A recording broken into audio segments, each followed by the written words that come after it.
Maji hapa, corona hapa. Hadi maji wanaingia leo mingi sasa. Leo ni leo. Kwanza nyinyi tumefanya lakini naona tunaona wanarudi tena. Hivyo ni vile wanaenda wa Tanzania.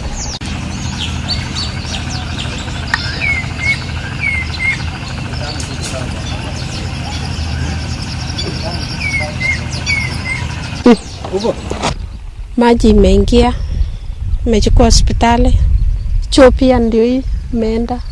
Hata si tunaelekea kutoka kwa center, tunaenda. Na hii maji imekuja kwa haraka sana kwa hii mvua yote.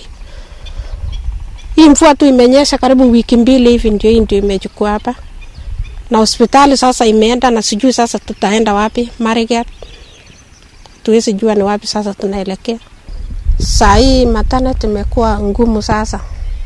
Ni ngumu kabisa sasa ni Marigat. Tegemeo sasa ni Marigat. Na wote afiki huko. Hakuna pesa. Ni shida. So inabidi wanafanya. Inafidi sasa hakuna namna ni kwenda tu Marigat.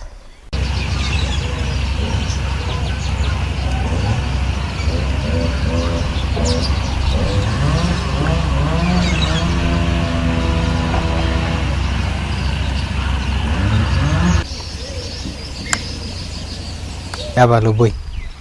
Hapa hospitali yetu imechukuliwa na lek. Mvua ilinyesha saa hii saa 6 na tunangoja maji inakuja saa 3 ya usiku. Anakuja na 3 hours afika hapa. Na sasa wanakuja mpaka hospitali na karibu afike center. Na sijui mahali tutaenda. Na tukienda huko Marigat kwa hospitali ni pesa mingi. Hata saa hii niko na bibi hapa anasikia tumbo ni ako na mtoto na sijui sasa nitaenda hapa maternity. Sasa nitafuta tu minus niende center nipate watu anichangie ni 3,000 mpaka Marigat ni hospitali. Sasa hakuna na utaweza. Sasa maji ni mingi.